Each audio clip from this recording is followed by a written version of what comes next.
Bonjour tout le monde, c'est Valil. Je vous retrouve aujourd'hui avec la troisième partie du tirage d'équinoxe, de transition de saison. J'ai un peu de retard, je pensais faire ça à vrai dire plus rapidement, mais voyez, au final il y avait beaucoup de remous, je trouve, sur la transition automnale. En tout cas, je sais pas ce qu'il en est pour vous. C'est pas forcément des éléments qui traitent du tirage lui-même, mais n'hésitez pas à partager dessus. Si vous avez envie de voir un peu comment ça s'est passé pour les autres, si vous avez envie qu'on échange, etc. En ce qui me concerne, ouais, c'était intense, parce qu'en fait, la transition, alors là du coup par exemple septembre-octobre, a été chargée. Il s'est passé en fait beaucoup de choses, avec un cerveau avec beaucoup de brain fog. C'est vrai que c'est pas toujours évident de se souvenir de ce qui s'est passé, de garder tous les éléments en mémoire. On s'agrippe un peu, on bataille un peu avec aussi les événements dans l'ultra présent, vraiment. Donc du coup, on n'a pas forcément une grande vision d'ensemble, mais ouais, c'était beaucoup plus intense que ce que je pensais. Je me recentre. Donc voilà, donc j'arrive avec un peu de retard. J'ai pas exactement du coup les mêmes énergies que celles avec lesquelles j'avais commencé le tirage, mais je trouve ça intéressant. Voilà, on va voir ce que ça apporte de plus. On va voir ce que ça change. De toute façon, les positions du tirage étaient donc assez différentes. Donc je pense que chaque vidéo peut se traiter vraiment assez indépendamment, chaque question, chaque position, tout en quand même donnant un tableau d'ensemble. Donc je sais pas si vous voulez ce que je veux dire, mais quelque part ça va, je pense, faire écho à ce qui a été tiré précédemment, je l'espère. Mais en même temps, ben si c'est différent, c'est pas grave, parce que je pense qu'on va explorer en fait de nouvelles directions. Voilà, je vais essayer de me recentrer, de bien reconcentrer mes pensées pour pas partir trop dans tous les sens. Et puis je vais me lancer dans le tirage juste après ce dernier message. Je vous rappelle que donc il y a la vidéo numéro 1 avec l'article accompagnateur, vous avez la table des matières de toutes les questions, vous avez l'étalement complet qui est donné, et vous avez aussi sur différents articles les photos du tirage précédent, etc. si vous voulez pas forcément réécouter tout, mais je conseille après pour les personnes qui arrivent là, une fois que vous aurez regardé ce tirage ou avant ou un peu du panaché des deux, le contexte est quand même très important je trouve, et il est vraiment bien expliqué dans la vidéo de départ. Dans la vidéo numéro 2, j'avais tout centré sur le tirage, et donc il y avait vraiment zéro fioriture. Donc dans la vidéo 2, il n'y a que la position numéro 2 du tirage si vous ne l'avez pas encore écouté et que vous voulez. Tout ce qui est contextuel, ce sera dans la vidéo 1. Voilà. Comme ça fait déjà une introduction un peu plus longue que ce que je voulais, je m'arrête là. Je vais tirer les cartes sans vous. Ne vous inquiétez pas de ça, ça me permet de gagner du temps sur la vidéo et que ce soit un peu moins le bazar, parce que j'ai pas un cadre très large. Donc je fais ça en off et je reviens vers vous. Je ne tirerai pas forcément les 3 jeux. C'est juste que c'était les 3 jeux qui correspondaient à la deuxième partie de la question, du tirage qui était proposé. Mais je vais voir si l'un ou l'autre des jeux se justifie le plus pour poser la question qui est la suivante. Aujourd'hui, ce qui nous intéresse, c'est de savoir comment retrouver notre pouvoir d'action. Puisqu'on se demandait comment naviguer cette période difficile, ces difficultés en période de transition équinoxiale. Et donc pour traverser ces difficultés, je voulais qu'on retrouve du pouvoir d'agir spécifiquement. Et c'est ça qu'on va voir aujourd'hui. À tout de suite. Ok, c'est reparti. Alors j'ai retourné les cartes directement face visible, pas de suspense ici. Donc vous avez à gauche, pour rappel, le Dod James Oracle. Je vous montre rapidement. Voilà. Et à droite, vous avez le Liberation Tarot. J'ai une carte ici, éventuellement une deuxième qui est allée juste après. Et j'ai aussi un arcane majeur au-dessus, mais je vais déjà faire dans l'ordre. Celle-ci, donc on se demande comment retrouver notre pouvoir d'action. J'étais assez étonnée, parce que la première information qui m'est venue en retournant les cartes, hein, c'est plutôt une sensation de lâcher prise, au contraire, une question de non-contrôle. Donc c'était très étonnant. Ça me semblait indiquer qu'il allait falloir qu'on retourne notre perspective, en fait, qu'on voit les choses de façon complètement renversée. Et du coup, c'est pas tant quelque chose c'est pas une action. Vous voyez ce que je veux dire? Le premier pas qu'on m'indique pour essayer de retrouver notre pouvoir d'action, au contraire, il est de changer notre prisme. Il est question de changer notre vision. Et ça m'a été renvoyé par les 2 cartes différentes ici. Si je regarde la première, C'est vrai que c'était intriguant parce qu'on est vraiment plutôt dans un paysage forcément nocturne vu que le jeu est sur fond noir, mais là on a vraiment les étoiles qui m'indiquent particulièrement, par exemple, hein, c'est pas la seule chose, mais une temporalité plutôt de nuit. Et en fait, j'avais l'impression, mais ça du coup c'est médiumnique, je l'explique pas forcément trop, je sais pas si vous le verrez aussi sur la carte, ça peut aussi être une lecture analytique de la carte, mais je sais pas trop sur quel point de vue je me situe là, c'est que ça me donnait l'impression d'avoir un entonnoir comme ça, qui est posé et qui vient recueillir au contraire les étoiles et qui vient le remettre ici jusqu'en bas. Donc j'avais l'impression de se creuser plutôt. J'avais plutôt l'impression de recueillir quelque chose. Comment retrouver mon pouvoir d'action? Il faut que je sorte un peu les doigts du fondement, pour dire comme ça, et que j'inverse tout. Parce qu'en fait, peut-être que je vois pas les actions évidentes que je pourrais faire, et j'en vois peut-être d'autres qui sont trop compliquées. À mon avis, je ne regarde pas au bon endroit. Je cherche des leviers qui sont pas du tout à ma portée. Alors que si je voulais tout de suite me dire, sur ça je peux agir, sur ça je peux agir, bah, il faudrait regarder à des endroits beaucoup plus simples. Ça, c'est la première chose. La deuxième chose, c'est que j'ai l'impression qu'il faut que je recueille cette espèce de substance-là, ou ces espèces de trucs étoilés. Le problème, ça va être de trouver dans nos vies à tous, à quoi est-ce que ça correspond. Parce que moi, je pourrais peut-être y voir des significations dans ma vie perso, mais vous, ce ne sera pas forcément la même, c'est toute la difficulté. Et ça me parle aussi peut-être de canaliser. En tout cas, dans mes pratiques forcément polythéistes et animistes, la canalisation est un motif qui me parle. On verra parmi vous, évidemment, il y a beaucoup de païens, donc ce sera peut-être le cas aussi. Est-ce qu'on ne pourrait pas canaliser aussi de l'aide extérieure pour retrouver notre pouvoir d'action? Mais c'est-à-dire, je pense qu'il ne faut pas se tromper. On peut demander de l'aide extérieure. Peut-être on peut appeler de la force, appeler de la motivation, peut-être appeler de l'inspiration. Si on ne sait pas quoi faire, on pourrait aussi demander à nos alliés des idées. Vous voyez ce que je veux dire? Donc il y a cette idée de canaliser de l'extérieur, mais je ne veux pas me focaliser trop sur l'externe ou sur le spirituel, parce que là, mon tirage, il était vraiment quand même dans l'idée d'essayer d'aller de l'avant et d'entrer en fait en contact avec la matière et en relation avec la matière. Je voulais qu'on aille dans du concret, je voulais pas faire un truc éthéré. Donc, mise en garde là-dessus. Mais voilà, maintenant que j'ai mis la mise en garde, on peut essayer de creuser autour et je vais peut-être quand même me retrouver sur des choses de nature spirituelle, mais on réfléchira chacune de notre côté, moi du mien, vous du vôtre, à comment on peut essayer de pas trop tomber dans ce piège de l'éthéré, alors qu'on veut faire du matériel et de l'engagement d'action, on va dire ça comme ça. Excusez-moi, c'est maladroit. Donc, je parlais d'une canalisation, parce que je parlais de ce truc en entonnoir, et j'avais l'impression de devoir peut-être recueillir une substance, du coup la donner quelque part, en faire quelque chose. Donc je me suis demandé immédiatement, est-ce que ça pourrait pas être des alliés? Est-ce que ça pourrait pas être des entités, des divinités, peut-être des esprits, peut-être aussi des ancêtres? Les étoiles, c'est une métaphore assez courante dans un très très grand nombre de traditions animistes et même païennes, hein, dans le monde entier.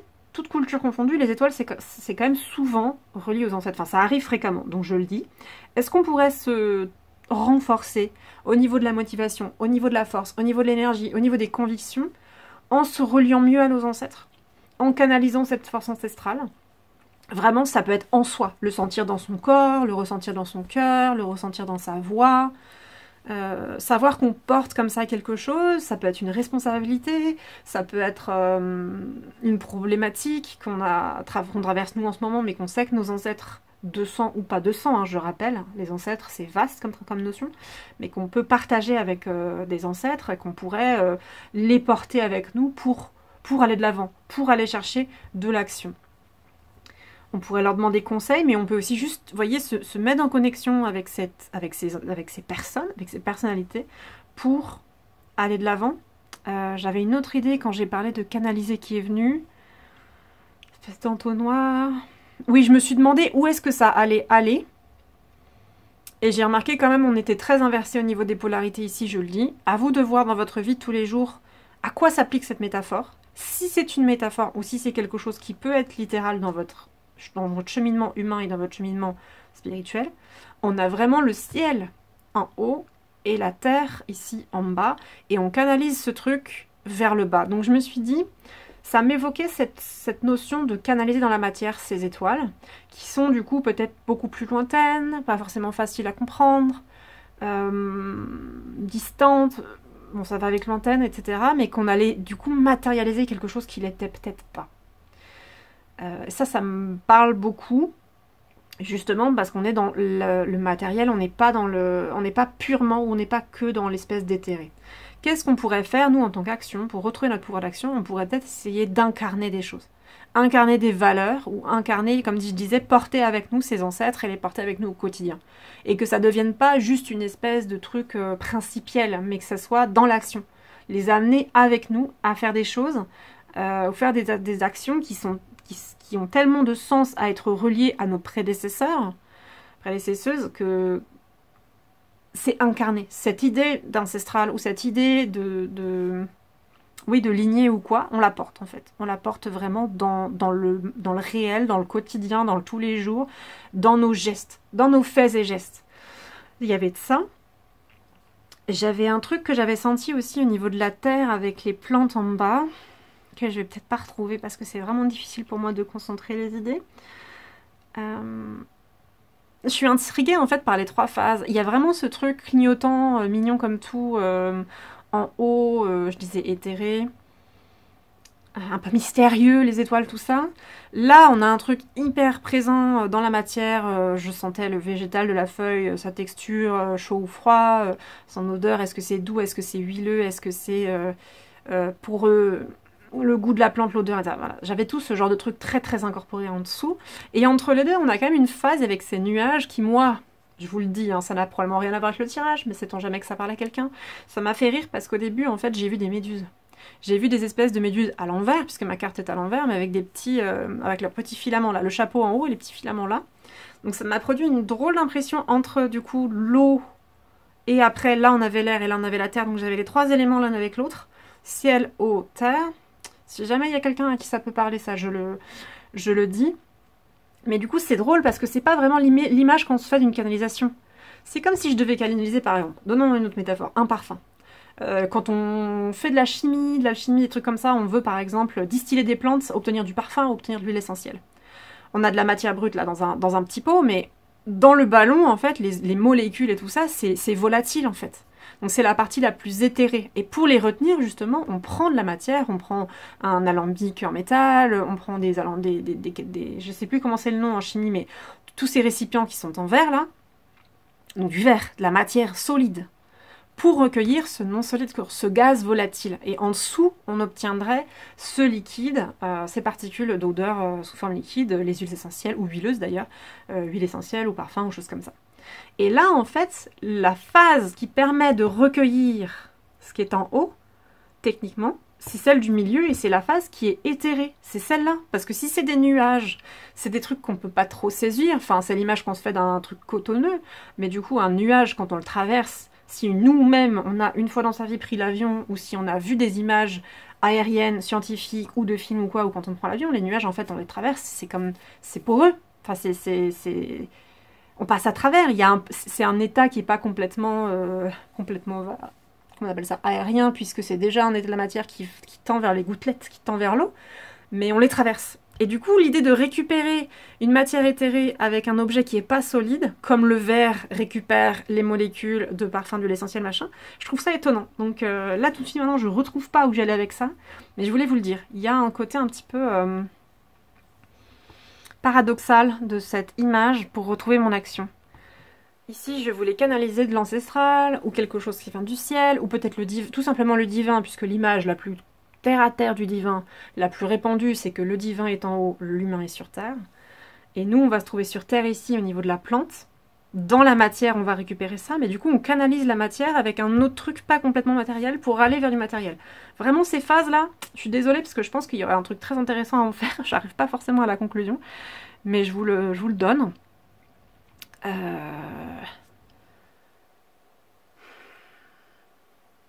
C'est vraiment un processus. En fait, c'est drôle. Et du coup, comment retrouver son pouvoir d'action? Moi, je trouve que cette carte, elle est méga alchimique, en fait. Alors, peut-être dans un sens que vous me direz moderne, pas très précis, un petit peu galvaudé, mais on est vraiment dans une question de transformation, d'étape, transformation de royaume du ciel vers la terre, transformation de l'éthéré vers le matériel, etc. Et on recueille ces trucs et on essaie de les transformer successivement pour en obtenir quelque chose dont on va servir. Parce que l'idée, c'est ça. C'est le résultat qui va être ici, qu'on va infuser Je pense qu'il s'agit d'infuser ça dans nos actions, dans notre quotidien. Et est-ce que ça répondrait aussi à la question? Alors, heureusement, je l'ai gardé là. Dans le tirage précédent, que je vous invite à réécouter parce que j'ai pas du tout en mémoire l'intégralité de ce que j'ai dit, mais il était notamment question de la solitude. De savoir gérer la solitude, de prendre des moments pour soi et de s'extraire du groupe pour se recentrer un petit peu, mais j'avais aussi dit, mais comment est-ce qu'on fait quand on est des personnes en situation de rupture sociale, rupture avec sa famille, ou des personnes qui avons de la famille et des amis, mais qui sommes quand même en manque de cuillère, en manque d'énergie ou des choses comme ça, comment on se gère? J'avais dit que c'était pas simple. Et du coup, là, il y a une des voix, hein, c'en est qu'une seule, mais qui me dirait, bah du coup, si on s'ancre dans une lignée de quelque chose, une lignée de combattants, une lignée de personnes avec certaines convictions sociales, de société, etc., ou avec des ancêtres, ou des choses comme ça, en fait, on n'est plus totalement seul. Et que peut-être que pour agir, pour se remettre en relation avec, oui, j'invite forcément tout le monde, je l'avais dit, hein, à se trouver du lien social présent, humain, dans le quotidien, mais ça, c'est à réfléchir pour les personnes qui ont peu de disponibilité temporelle, matérielle, énergétique, santé, etc. Mais il y a quand même ça, si on veut se sentir moins isolé, se sentir dans la question peut-être d'appartenance à un groupe ou pas, c'est quand même la base du genre humain, hein. Il faut faire attention parce que c'est aussi ce qui nous piège et c'est aussi ce qui nous fait aller dans du sectaire ou dans des choses moins chouettes. Et en dehors du sectaire, au sens secte, hein, religieuse, mais dans des groupes ou dans des associations qui sont pas super saines, notre besoin d'appartenance peut nous piéger comme ça. Parce qu'on va penser que l'appartenance est plus grande que certaines valeurs, ou plus grande que, je sais pas, l'honnêteté, l'absence de mensonge, bref, des trucs, et on va renier un peu certains principes sous prétexte de faire appartenance. Donc ça, il faut faire attention aussi. Mais, oui, je sais pas, message d'espoir peut-être aux personnes qui sont un petit peu isolées, ou aux personnes qui se sentent en manque de force, on peut aussi tirer de la force de l'éthéré. On peut tirer de la force de l'éthéré, on peut tirer de la motivation, on peut tirer de l'inspiration, on peut avoir quelque chose qui nous porte, nous, à notre tour, ou alors on peut nous porter quelque chose qui va donner du sens ou qui va nous donner de la force. Voilà ce que je vois pour le message là. Je vais faire un petit tour sur le livret parce que j'aime beaucoup l'écriture des deux personnes qui ont travaillé sur ce jeu. C'est vraiment très très beau. Autant se pencher un petit peu sur la symbolique, la personnalité de la plante concernée, etc., que pour l'instant j'ai pas trop traité. Je vais passer dans cette partie-là maintenant. On va parler de la plante, de ce qu'elle représente. J'ai une remarque à faire, puis je pars dans le livret. C'est flou, en fait. Mon ressenti intuitif et ou médiumnique, il était flou, donc j'arrivais pas trop à le dire, mais je vais essayer d'en donner les idées. Et peut-être que vous, on sait jamais, encore une fois, même si c'est complètement parcellaire, ça fera peut-être tilt. J'ai entendu souffler quand j'ai retourné cette carte. Quelqu'un qui souffle. Vous savez, vous gonflez vos joues, ou quand vous soupirez très fort. Je peux pas vous dire exactement. Et en fait, le fait d'avoir eu du coup des nuages bien formés et avec de la pluie aussi, là, ça m'a évoqué du vent. Les espèces de queues de méduse que j'ai tout à l'heure. J'ai pensé à de l'air, j'ai pensé à du vent, et je me demande si le souffle a pas un rapport important. Je suis pas partie dans toutes les métaphores sur le souffle en spiritualité, parce que j'avais dit que je cherchais un truc plutôt concret. C'est sûr que la canalisation, on peut considérer que c'est une forme de travail de souffle ou quoi, la question de l'inspiration poétique qui est liée au souffle. Il y a pas mal de traditions occidentales pour lesquelles c'est le cas. Si vous voulez des précisions là-dessus, dites-moi, mais je vais peut-être pas trop entrer dans les détails. Dites-moi en commentaire. Mais il y avait cet aspect-là du souffle. Mais en dehors de ça, en fait, je le ressens dans mon corps au moment où je fais le tirage. Il y a quelque chose au niveau du poumon et au niveau de la voix. Donc je me demande, est-ce qu'il n'y aurait pas aussi comment retrouver son pouvoir d'action? Demandez-vous dans votre présent, dans votre quotidien, est-ce que vous ne pouvez pas tout simplement prendre la parole sur certaines choses? Exprimer votre réalité, exprimer vos convictions, pardon. Est-ce que la parole avec vos alliés ou vos ancêtres ou quoi que ce soit, c'est aussi une forme de retrouvaille de votre pouvoir? J'ai évidemment là dans l'idée qu'il y a une grande partie des discours sorciers modernes qui nous disent bien que la sorcellerie, c'est aussi une lutte contre l'impuissance, c'est aussi une lutte contre les oppressions, etc. Et que c'est justement retrouver son pouvoir d'action. Donc, Il y a plein de façons de considérer la sorcellerie. Il y a des sorcelleries qui sont très athées, il y a des sorcelleries qui sont très chaos magic, il y a plein de trucs, mais il y a une des formes de sorcellerie qui s'ancre quand même dans la sorcellerie dite traditionnelle, qui n'était pas décorrélée du territoire, qui n'était pas complètement décorrélée de l'animisme et des esprits. Et du coup, on ne travaille pas tout seul quand on travaille en sorcellerie. Donc quelque part, ça pourrait aussi correspondre à ce pattern-là de remise en connexion.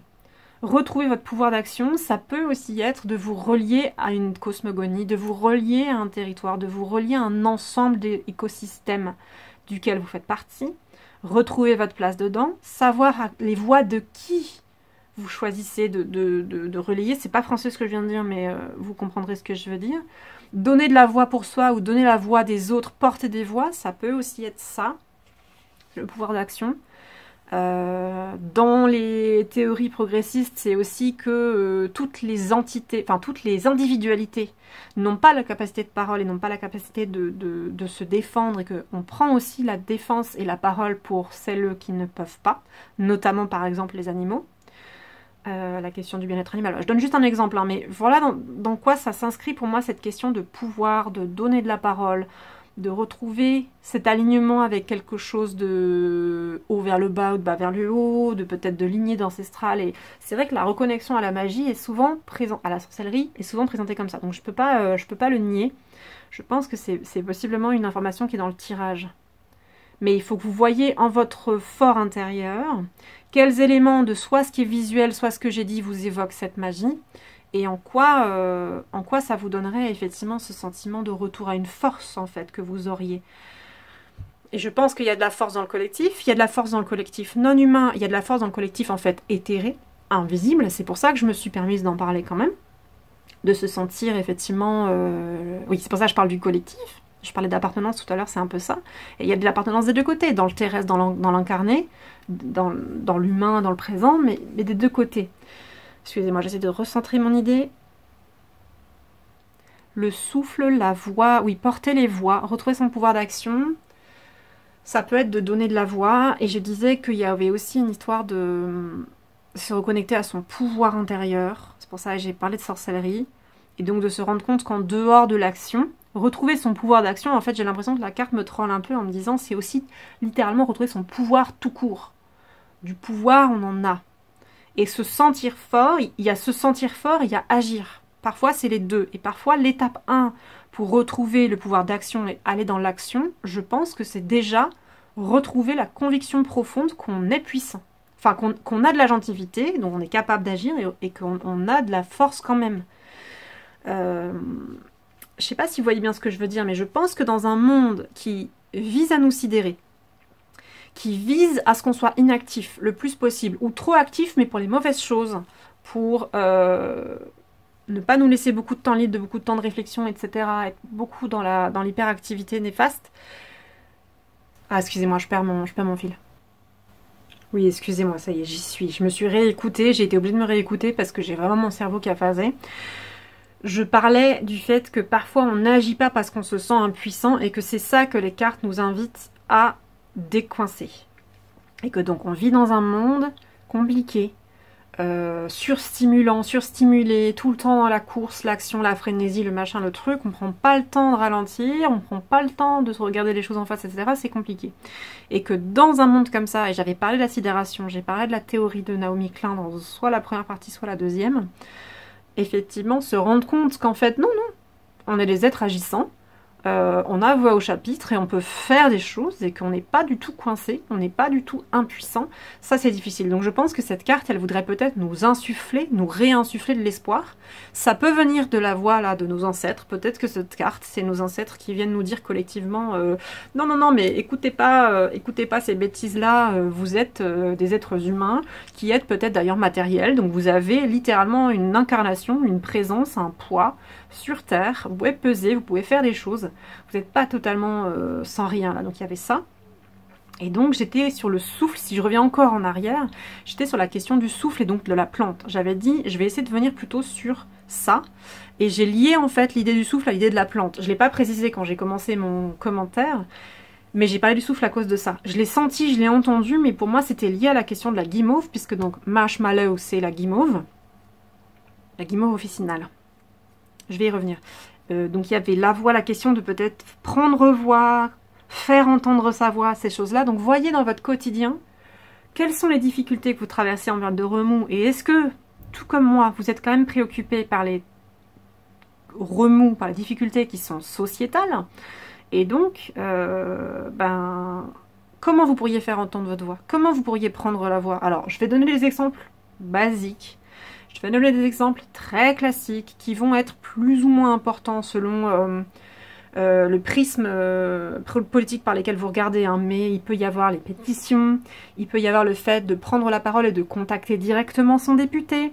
Il y a les députés, il y a d'autres sénateurs, il y a tout un tas d'autres comment on appelle ça, positions politiques. Il y a le fait de parfois écrire au Conseil européen.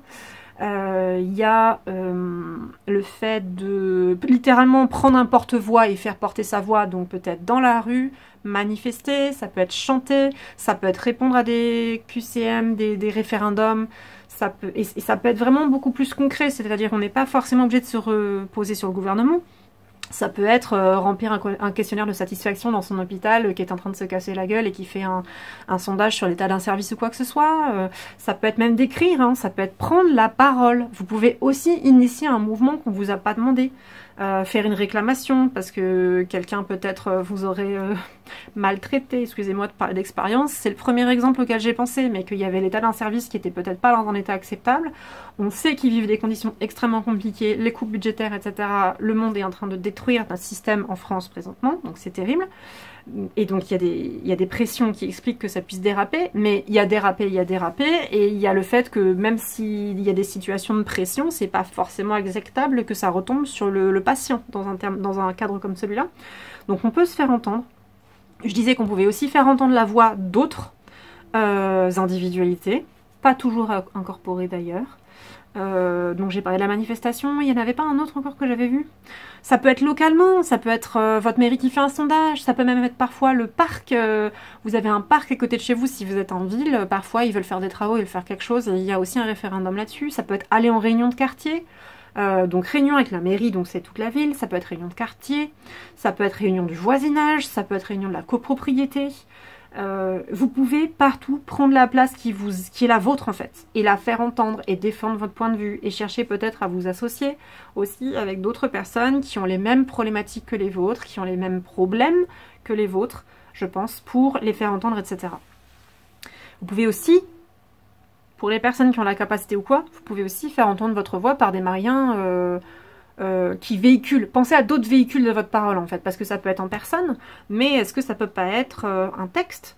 Parce que bon, là j'avais quand même parlé d'écrire aux députés, donc ça peut être une lettre, ça peut être un texte plus long, ça peut être un essai, ça peut être écrire à un journal national, un journal local, un journal collectif, un zine, ça peut être même enregistré. Votre voix elle peut être enregistrée, ça peut être faire un témoignage oral à un journaliste, ça peut être faire un podcast, ça peut être faire une vidéo, ça peut être, comme dit, après réfléchir au niveau local, associatif autour de chez vous ou quartier ou quoi, ce que ça peut être une autre façon de véhiculer votre voix. Ne vous écrasez pas, ne vous laissez pas aller ni par la sidération, ni par l'impression de manque de force ou de manque de moyens d'action. On en a. Et je reviens à un dernier truc qui est très spécial, mais que je sens dans mes tripes, donc je ne peux pas ne pas le dire. Vous ferez le tri derrière. Je sais qu'il y a des personnes que ça va mettre mal à l'aise, mais entre le souffle, la question de soupirer, réussir à respirer, avoir une douleur thoracique, avoir les poumons entravés, ce genre de choses, je ne peux pas ne réfléchir à ce qui nous préoccupe depuis 5 ans, bientôt 6, parce que ça n'est toujours pas fini, c'est la pandémie. On est aussi en période de pandémie, et retrouver son pouvoir d'action, c'est aussi réfléchir à se protéger soi-même. Protégez-vous, protégez les autres, protégeons le collectif, c'est aussi essayer de réfléchir à la purification de son air, à la purification de ses poumons, ne pas avoir la voix enrouée, les poumons pollués, etc. On est en pleine période de recrudescence. Je ne tire pas les informations de mon chapeau, je les tire d'associations sur la santé-sécurité qui font les veilles scientifiques, des rares organismes qui nous restent, qui font de la veille dans les eaux usées. pour savoir vraiment quelles sont les maladies et les trucs qui tournent dans les eaux usées. Et c'est là notamment qu'on fait les taux de Covid, puisque le gouvernement a arrêté de faire du recensement. Il n'y a plus de plateforme pour déclarer. Ils ont supprimé le plus possible les tests, ce qui permet de faire comme si ça n'existait pas, puisque on ne détecte pas. Et on refuse de prendre des inscrits et de voir qui est malade en fait. Donc ce qui reste, c'est les eaux usées. Et donc il y a des gens qui font ça. Et il y a aussi d'autres choses de terrain. Dans les hôpitaux notamment, il y a des déclarations des types de pathologies, etc. Et donc on détecte notamment l'arrivée des épidémies. Là je parle des épidémies et pas des pandémies. Notamment pour distinguer la grippe saisonnière du Covid, savoir quand est-ce qu'elles arrivent, qui arrive en premier, etc.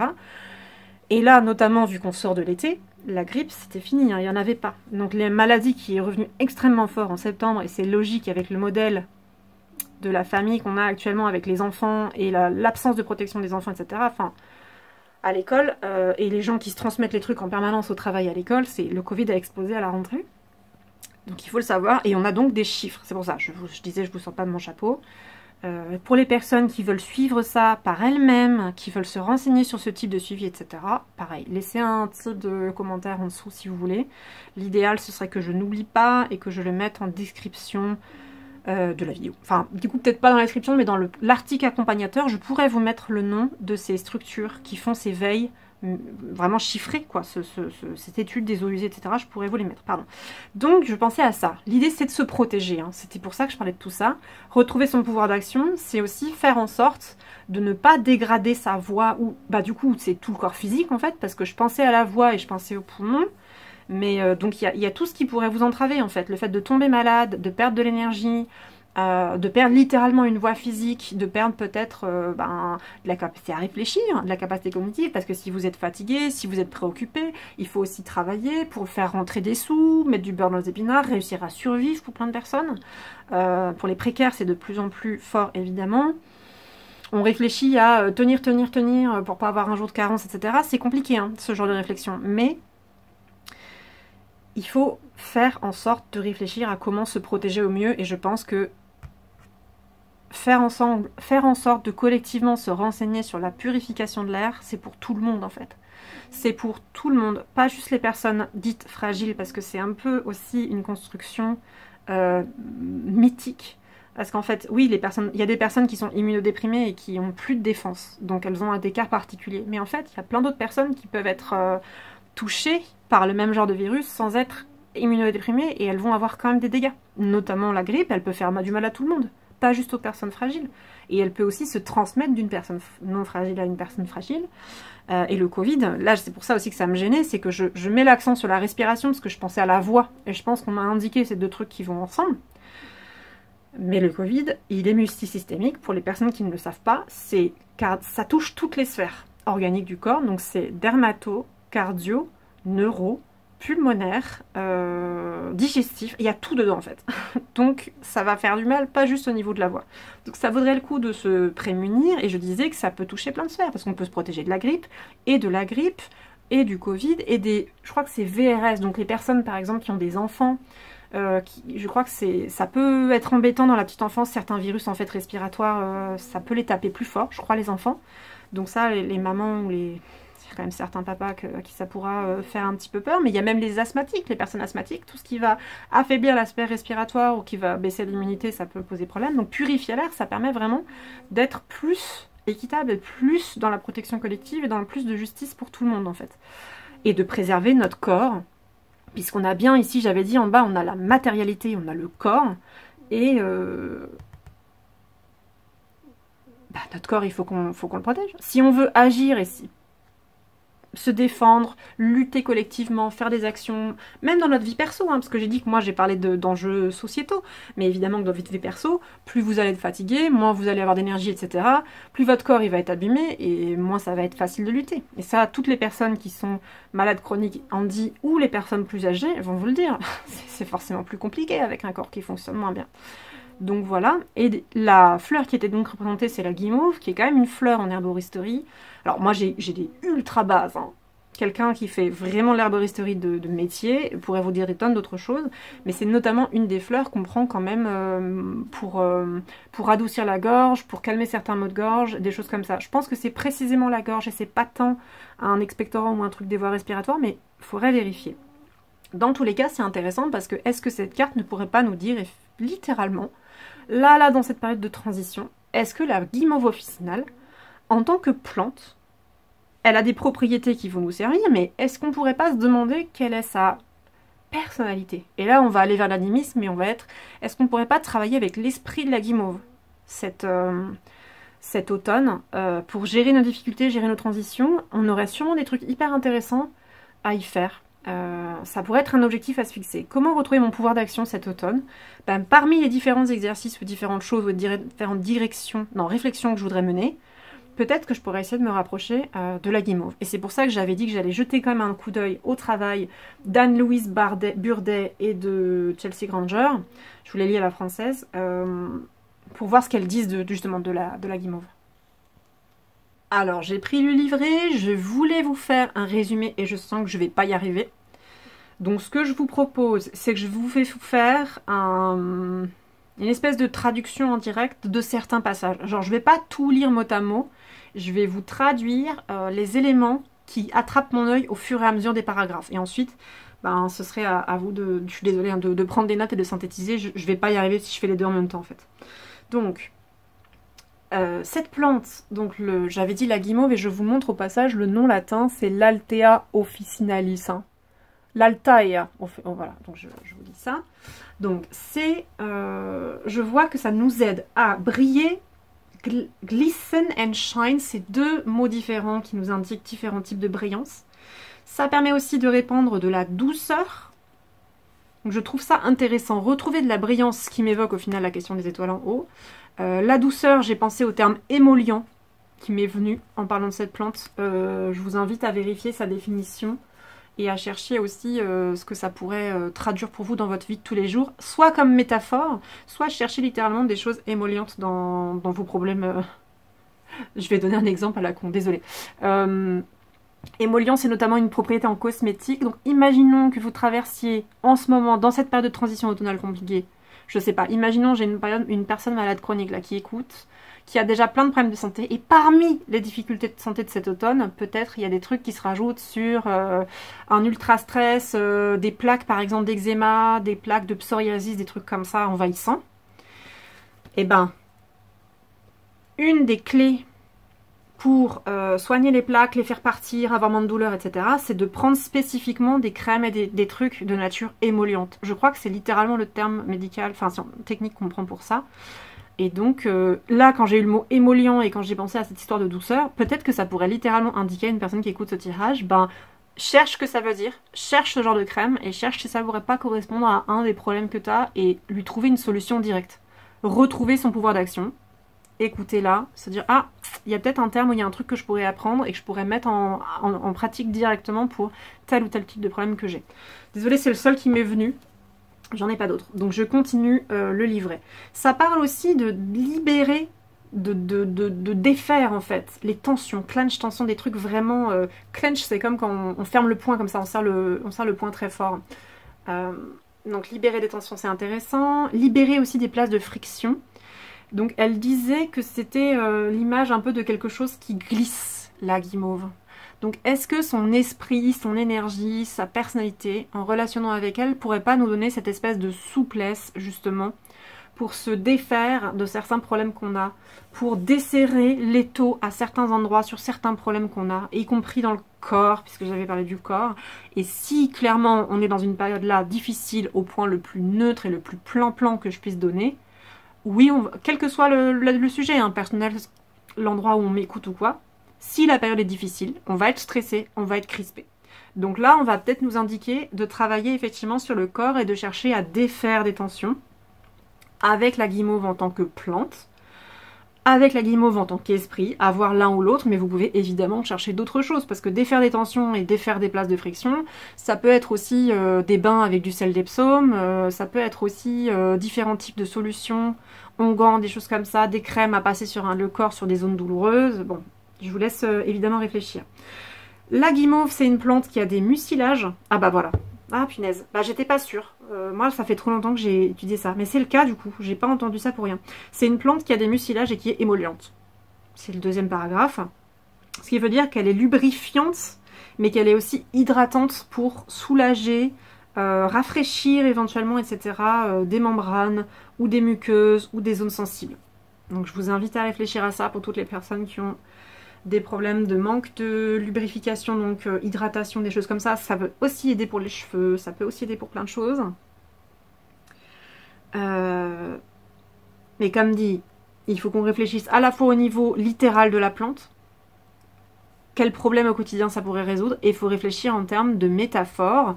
Qu'est-ce qui pourrait demander d'être lubrifié, d'être fluidifié, d'être apaisé en ce moment pour nous permettre, encore une fois, de retrouver le pouvoir d'action, hein, puisque c'est la question. Qu'est-ce qui entrave le pouvoir d'action, qui produit des crispations, des croyances limitantes ou des choses mentales, des rigidités qui nous empêchent de voir ce qu'on a besoin de voir ou qui nous empêchent d'avancer dans la direction qu'on a besoin d'avancer. Je reviens à la marshmallow, donc la guimauve, ça permet aussi de réduire les irritations et les inflammations. Donc là je pense à nouveau au cuir chevelu, mais c'est ma petite marotte perso. Mais réfléchir à ça, inflammation et irritation. Ça permet aussi de naviguer à un niveau cellulaire, au niveau des réponses du corps. Désolée parce que là c'est un peu flou.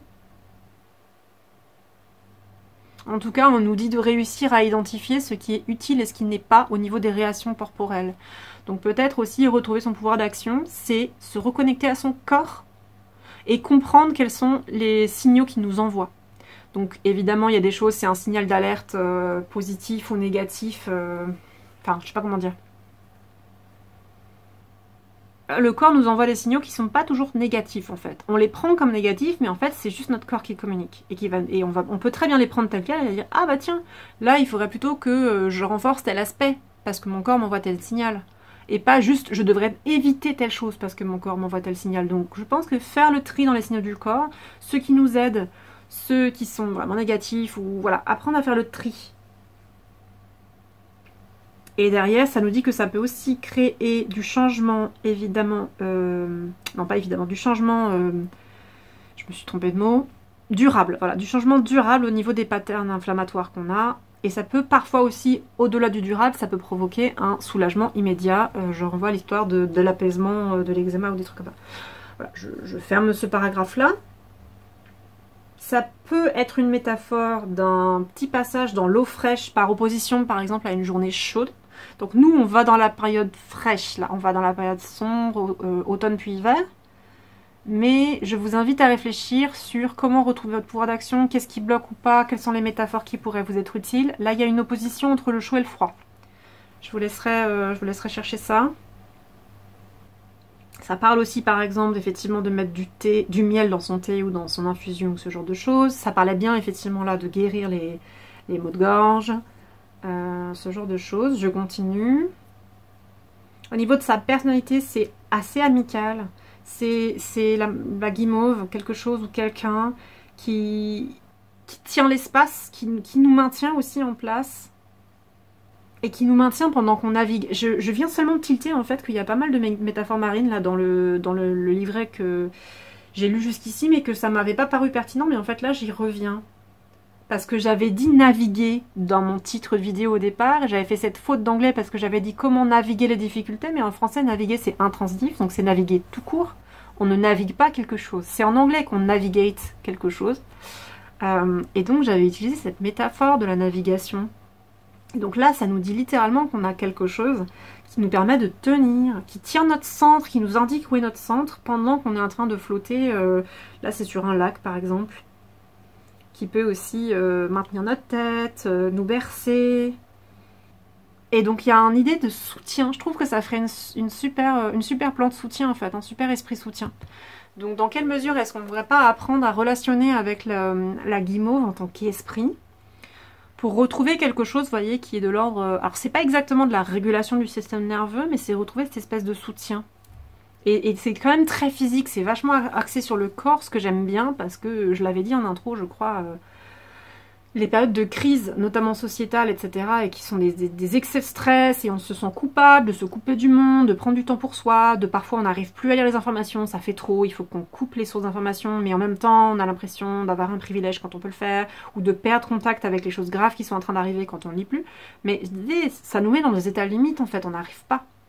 Et donc là, ça parle. Et que du coup, je disais qu'on avait besoin de re-ancrer le corps ou de c'est pas juste de l'ancrage, mais c'est de se solidifier, quoi, de retrouver une assise, de retrouver des bases, des fondations sur lesquelles s'appuyer. Et là, au final, ce qui est intéressant, c'est que j'aime bien l'identité du bateau. Parce que quand vous êtes sur un bateau, vous n'avez pas du tout l'image de l'ancrage que si on avait les pieds sur terre. Et quand on parle d'ancrage d'habitude, on parle de ça. On imagine, vous avez les pieds sur terre, vous prenez racine, machin, vous faites comme un arbre. Mais quand on est dans une période ultra déboussolante qui donne l'impression d'être dans une machine à laver, on peut pas s'ancrer, on sait pas où est le bas ou machin. Et donc j'aime bien là, on est dans une barque, ça bouge, il y a des remous, il y a du courant, donc on peut pas s'ancrer vers le bas. Mais du coup, vous avez une plante, enfin un esprit ou quelque chose qui peut nous aider à retrouver cette sensation de gravité, de se dire au moins là je sais où est le bas et je sais où est mon centre. Et donc même si ça bouge, ça tangue, ça machin, je sais où est mon centre et donc on peut continuer la traversée sans que ce soit complètement désagréable et déboussolant. J'aime bien cette image-là. Et du coup, je termine, excusez-moi, je reviens en livret, le dernier paragraphe, il faut que j'articule. C'est un rappel, l'autrice nous fait ce rappel avec la guimauve, de prendre soin de nous dès qu'on peut. Et aussi d'apprendre à prendre soin des autres sans tension, sans parfois, vous savez, saccade ou sans dureté. Il y a à la fois prendre soin, mais il y a aussi juste comment interagir. Parce qu'en fait, c'est le mot treat en anglais, traiter. Mais du coup, il a plusieurs sens en fonction du contexte. Ça peut être juste traiter avec les autres au sens de savoir comment relationner avec eux, neutre. Mais ça peut aussi comment traiter bien et donc comment prendre soin de l'autre. Ça, la question de retrouver son pouvoir d'action, ça peut aussi jouer, ça va encore dans une autre direction de réfléchir à cette dimension que nous donne la guimauve comme piste. Comment est-ce que je dois interagir avec les autres sainement? Comment est-ce que je dois prendre parfois soin, parce qu'il y a besoin de prendre soin, et donc prendre soin de moi, prendre soin des autres, comment gérer dans les interactions mon côté, celui de l'autre, etc. Si on veut de toute façon retourner vers l'action, bah comme dit, je pense qu'il y aura toujours les deux. Il y a l'action pour nous, mais on est des êtres sociaux. Donc il y aura l'interaction avec la famille, les amis, les proches. Même pour une personne isolée, il y aura à certains moments de la discussion avec autrui. Au téléphone, par email, distanciel ou quoi. De toute façon, il y aura de l'interaction avec les médecins, avec autre chose. Et donc réfléchir à cette nature d'interaction. Comment faire en sorte que ce soit peut-être pas plus glissant, moins de tension, moins frictionnel. Et réfléchir aussi, bah du coup c'est pour ça, on fera peut-être mieux porter notre voix si c'est comme ça. On ira peut-être plus de l'avant, on se réfléchira mieux à comment aller vers l'autre. Je pense que la question de l'autre et des rapports avec autrui est très importante en tant que société et en tant que dans une période de difficulté en fait. Parce que c'est ça, que ce soit personnel ou que ce soit sociétal, quand on vit une période vraiment nulle, où on galère, où on est peut-être activé dans notre trauma, etc., tout peut devenir très très compliqué. Et si on cumule des facteurs d'oppression, ça va être de plus en plus compliqué en plus.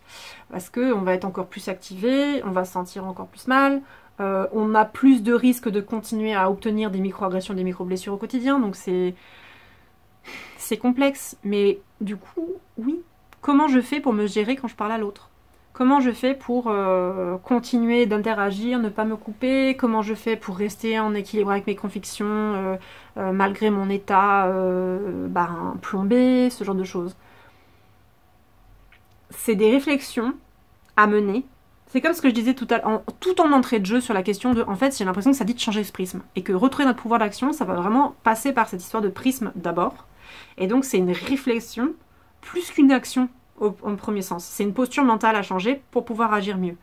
C'était la première réponse. Et là, c'est un peu pareil. C'est réfléchir à cette question du rapport avec autrui. C'est une réflexion à mener, mais ça va avoir des impacts absolument réels et profonds sur les actions qu'on mène. Littéralement, parler à quelqu'un, parler à autrui, sortir de chez soi, sont des actions du quotidien. Et j'avais donné des actions, parfois faire entendre sa voix, comme dit, au niveau les voisins, la copro. Après, on peut en trouver des tas d'applications. Ça peut être au travail. Moi, j'ai donné des côtés collectifs du quotidien, mais ça peut être au boulot, ça peut être avec les collègues. Pareil, faire porter sa voix sur certaines choses, refuser certains comportements, refuser certaines choses. La relation à l'autre et comment savoir gérer cette relation à l'autre, ça me semble très important. là, évidemment, la guimauve parle de réussir à évacuer les tensions. Et donc, je suis dans un tirage circonstancié. Je ne fais pas une vérité générale. On ne peut pas toujours évacuer les tensions d'une relation, qu'elle soit amicale, travail, etc., politique, autre. On ne peut pas toujours. Il ne faut pas évacuer le négatif tout le temps. Ça, c'est un excès de positivité, c'est très new age, c'est très toxique. Ici, c'est uniquement dans ce rapport-là et dans cette période difficile où on a besoin d'éviter certaines choses. Parce que la période, j'ai fixé cette période de transition, j'ai fixé cette période de transformation ou de difficulté trop lourde. Donc là, on va nous inviter à réfléchir à comment faire pour qu'il n'y ait pas de friction. Justement, pour que ça se passe mieux. Parce qu'il y a beaucoup de fois où, s'il y a trop de friction, on va juste pas y aller en fait. L'évitement du conflit, c'est assez classique. Hein. Et c'est pas juste pour les personnes avec un comportement évitant de façon générale tout le temps. Ça peut arriver à une personne qui n'a pas de trouble évitant, mais qui juste là, dans cette période-là, va juste pas aller au contact si on se comprend pas et qu'on s'engueule tout de suite, si on trouve pas de pont immédiatement. Il y a des questions de patience, il y a des questions de façon de communiquer. Excusez-moi, je me suis recentrée, donc voilà. J'ai essayé juste de ne pas faire une ultra généralité qui parlait que toujours il n'y ait jamais de friction dans les conflits, qu'il n'y ait jamais de friction dans la communication, etc. Ça, c'est une utopie très néfaste. Ça n'existe pas. Je parlais juste de là en ce moment. Est-ce qu'on peut trouver des façons, effectivement, de se préserver, de préserver soi, de préserver l'autre et de faire en sorte qu'on traverse ce qui se passe là plus facilement. C'est pas forcément se renier, c'est pas forcément relier ses valeurs, c'est pas forcément, je vous dis, on va pas aller vers du tone policing ou des trucs comme ça.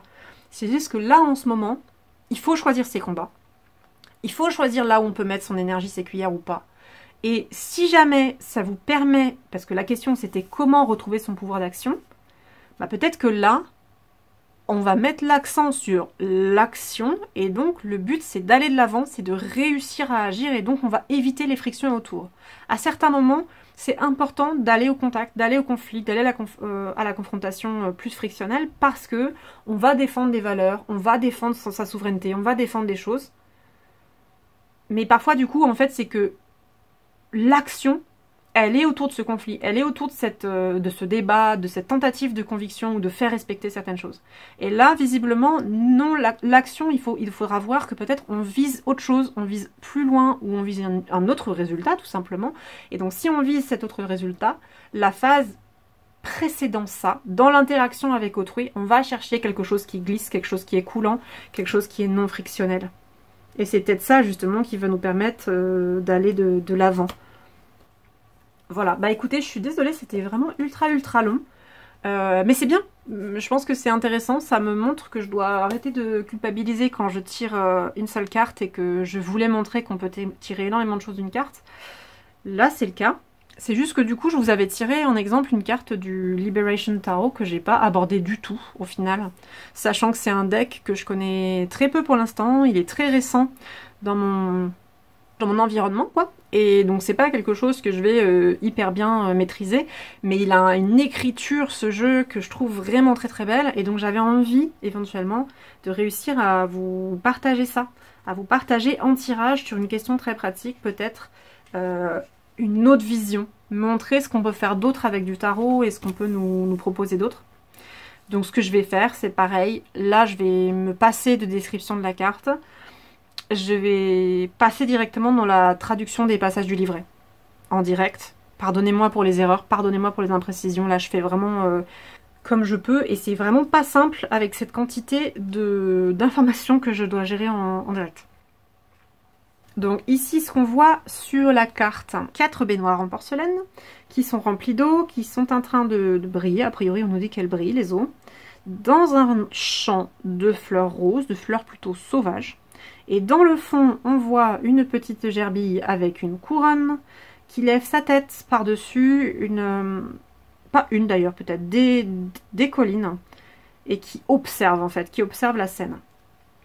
Ce que nous conseille le livret sur ce 4 de récipient, qui est donc le 4 de coupe, je rappelle la question, retrouver son pouvoir d'action. Comment retrouver son pouvoir d'action? La carte nous demande qu'est-ce qui arrive à notre imagination quand on se sent nul, quand on se sent sans aucune valeur. Comment est-ce qu'on avance, on traverse du mécontentement ou de la frustration?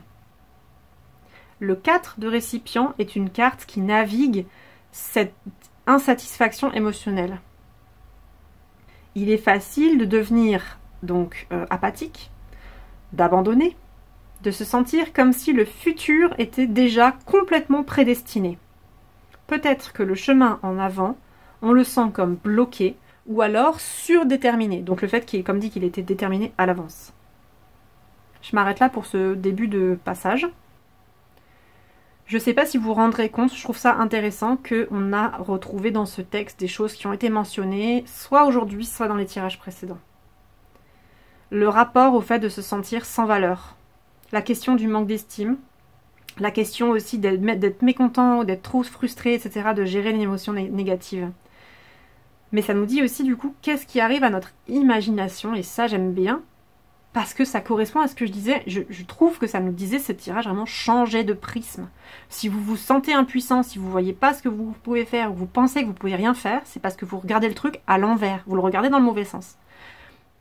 Quand on se sent sans valeur, ou quand on se sent trop frustré ou mécontent, ça altère notre prisme. Ça altère, et du coup je pense qu'ici l'invitation c'est plus, ça peut être ça réduit notre faculté d'imagination. Donc il faut réouvrir notre imagination, il faut ouvrir les imaginaires. Comment se déplacer, comment traverser, comment solutionner du mécontentement ou de la frustration. Et pareil, ça parlait d'apathie, ça parlait d'abandonner, etc. Que je trouve sont des termes qu'on a, si je ne me trompe pas, qu'on a quand même abordé sur la question de passer en mode complètement parasympathique, là où on freeze, où on se fige, où on n'arrive pas. Ou alors on pense qu'on ne peut pas, on se bloque, et ça c'est ce que je commence à voir ici, où je disais on a probablement des croyances limitantes, et on... Attendez, j'ai perdu le mot. C'est pas ce que je disais tout à l'heure, mais je vais le dire maintenant, on se tire un peu une balle dans le pied, enfin on pense qu'on ne peut pas, et donc il faut vraiment péter le prisme pour voir différemment. Je continue, parce que je pense que ce que je vous ai traduit suffit, et que je suis que en train de le gloser. Le deuxième paragraphe suggère des petites pistes. Donc il y a le suivant, il y a prendre un bain, ce qui m'a fait rire parce que moi j'ai un imaginaire vis-à-vis du bain, donc ça me fait rire. Et évidemment je sais en revanche que tout le monde ne peut pas, puisque tout le monde n'a pas une baignoire chez soi, ça peut représenter beaucoup d'eau chaude. Les personnes très précaires, ça sera compliqué, mais est-ce qu'une piscine communale, le bain du voisin, le bain des parents, quand on en a, quand on s'entend bien, voilà. Je ne fais que lire. Prendre le bain, ralentir. Le 4 de récipient est une opportunité, une occasion, du coup, d'avoir confiance ou de croire que la satisfaction, en fait, ou la plénitude va revenir. On peut, c'est une porte de sortie, en fait. Et c'est beau d'avoir eu cette carte-là en premier, peut-être et celle-là en deuxième, parce que quelque part, ça nous dit, mais oui, vous êtes insatisfait. Oui, le monde, il est dans un état catastrophique, etc., mais on peut quand même retrouver dans l'avenir un minimum de satisfaction. Alors peut-être des petites satisfactions du quotidien et qu'au niveau sociétal ça va être plus compliqué, mais ça n'empêche pas. En fait, il y a des horizons de satisfaction qui sont possibles, il faut le savoir. Et cette carte-là, elle nous invite à le considérer. Pardon. Et les dernières phrases que je n'ai pas encore traduites du coup, de nouvelles opportunités de croître, de grandir et de connexion sont à l'horizon. Donc si on change notre prisme, qu'on a ramolli tout ce qu'il fallait ramollir, qu'on a assoupli, etc., qu'on a défait des tensions et qu'on se sent plus souple, plus libre, plus dans cette espèce de véhicule, de barque là, prête à aller à gauche et à droite, on sera plus prêt ou prête en fait à aller vers des opportunités qui vont se présenter à nous, à saisir certaines occasions. Et la dernière phrase, donc c'est la conclusion des 2 paragraphes du livret pour moi, à la fois le paragraphe sur les petites pistes pratiques, mais aussi tout le paragraphe avec les questions. Le 4 de couple, là, ce que ça nous dit, donnez-vous le soin, l'attention dont vous avez besoin pour croire, vraiment au sens fort, hein, pour réussir à croire à nouveau, je vous le traduis comme ça, que quelque chose va changer. Voilà. Donc l'espoir, la croyance, la conviction que ça peut revenir à un état positif, qu'on peut atteindre certains objectifs, etc. Il faut s'y accrocher, c'était une vraie réponse. Étant donné que le tirage était ultra long, Je vais me permettre de m'arrêter là parce que je pense que sinon ça va faire vraiment trop. Si je rajoute 2 cartes intégrales en plus du deck que je connais mal, à la fois en lecture intuitive et en tarot, ça va être un peu trop... Enfin, avec le livret, ça va être trop compliqué. Je trouve que c'était déjà ultra costaud. Donc ouais. De toute façon là, je pense que même pour moi, il faut que je m'arrête. Je vous invite à me dire en commentaire tous les passages qui étaient pas clairs, s'il y a des choses qu'il faut que je reformule ou quoi, parce que clairement là ça a été intense au niveau du cerveau et j'ai beaucoup eu de coupures, je savais plus du tout où j'étais. Donc j'ose espérer que j'ai pas trop coupé des bouts, amalgamé des trucs, voilà. Donc dites-moi tout ce qui était pas clair, je ferai de mon mieux pour écouter et pour clarifier. J'espère que vous arriverez aussi à en tirer des exemples précis dans vos chemins différents. N'hésitez pas à nous partager les exemples que vous avez trouvé associés à ces différents mouvements, à différentes métaphores que j'ai présentées. Parce que ça peut être vraiment intéressant de voir ça, de voir les applications en fait du tirage, plus que le tirage lui-même. Si vous avez vu d'autres choses qui vous ont intéressé dans les cartes, c'est pareil. Hein. Merci aux auditeuristes précédents. Je crois que c'est sur le tirage 2 ou 3. Enfin, 2 ou 1. Non, mais je crois que c'était les cartes émotionnelles. Là, il y a des personnes qui ont vraiment proposé des lectures. C'était ultra cool. Donc, n'hésitez pas à partager vos façons de voir. Même quand on les partage pas, c'est quand même intéressant, justement, parce que tout comme il y a marqué ici, en fait, ça nous permet d'ouvrir le prisme, de voir des choses qu'on n'avait pas vues, de se dire « Ah bah tiens, moi je pensais pas comme ça, pour telle ou telle raison et de continuer la réflexion, en fait, c'est vraiment enrichissant. Et je vais m'arrêter là, du coup, je pense. Je vous remercie vraiment de votre écoute et de votre patience avec les tirages un peu... Moi, je les trouve intenses. Et je sais, du coup, je me demande aussi si à suivre, ça se passe pas trop mal, quoi. Parce que moi, j'ai de la purée dans le cerveau. J'espère aussi que ça va continuer à vous apporter des choses. Parce que moi, à titre personnel, je trouve que la période difficile n'est pas terminée. Pour moi, on était encore dans des énergies de transition. Alors... J'ai des personnes dans mon entourage qui m'ont suggéré que c'était peut-être aussi planétaire et que parfois il y a peut-être des choses en fait que je sens qui s'expliqueraient si je faisais de l'astrologie, mais j'en fais pas. Donc je sais pas du tout, mais voilà. Pour moi, c'est... Ouais, il y avait une transition au niveau de l'équinoxe, mais c'était pas juste l'équinoxe en fait. Et c'est vraiment où je l'élargis, quoi. En termes de date exacte, en termes d'influence ou quoi, c'est vaste. Et moi, je me sens encore vraiment dedans. Donc je vous l'avais dit, pour moi, si c'est l'automne et c'est la saison n'a fait que commencer, c'est pas du tout terminé, donc ça faisait sens de prendre le temps pour le tirage. Ça faisait sens aussi parce que la thématique, si on sort de la question de l'équinoxe et qu'on parle des périodes difficiles, je pense que ces cartes-là, elles peuvent s'adapter à plein de situations qui n'ont rien à voir avec l'équinoxe, qui sont juste dans les périodes difficiles, et ce sera probablement valable de revenir dessus à largement d'autres moments dans d'autres années. Donc voilà, mais... Bah, c'est toujours pareil, moi je pense que je ressens ça, je vois ça, mais c'est pas la même chose de vous entendre, vous, avec vos témoignages, ah putain, c'est arrivé à tel moment, c'était vraiment pratique. Donc tous les retours sont extrêmement précieux, et voilà, là je parlais un peu pour moi-même de souhaiter, j'envoyais mes petits souhaits vers vous pour que ça vous touche, que ça vous parle. Et on se retrouvera ensemble, je sais pas quand, mais on fera la dernière question, ça peut pas être simple, mais on fera la dernière question qui pour moi est très importante, puisque justement elle nous demandait, je vous la remets là, même si elle est dans l'article, qu'est-ce qu'il faut laisser aller et ne pas chercher à contrôler. Dans les périodes difficiles, parfois on cherche de la maîtrise, on cherche du contrôle, et c'est ce que je cherchais avec cette phase-là, justement, comment retrouver son pouvoir d'action, etc. Et avant ça, je demandais quel était un obstacle qu'on pouvait résoudre et tout. Donc aller dans l'action, et du coup quelque part aller dans le contrôle. Et je voulais absolument identifier un piège, identifier une chose qu'il faut surtout pas chercher à contrôler, et pour moi c'est trop important. Donc voilà, ça prendra peut-être un peu de temps, mais je vous laisserai pas tomber, et je mettrai la 4e position plus tard. Je pense qu'elle sera importante dans une 4e vidéo évidemment, parce que du coup j'ai bien eu raison de tout séparer en petits bouts. Ça faisait beaucoup trop. Je suis navrée, je sais pas faire, par exemple, 1 heure avec un tirage avec 4 cartes. J'ai pas cette espèce de vision d'ensemble ou de précision, j'arrive plus. Mais bon, moi je trouve que c'est intéressant de prendre le temps, donc j'espère que ça vous ira aussi, évidemment. Sur ce, je vous dis, prenez soin de vous. C'est clairement le mot d'ordre, d'autant plus aujourd'hui. Et puis à une prochaine pour la suite du tirage.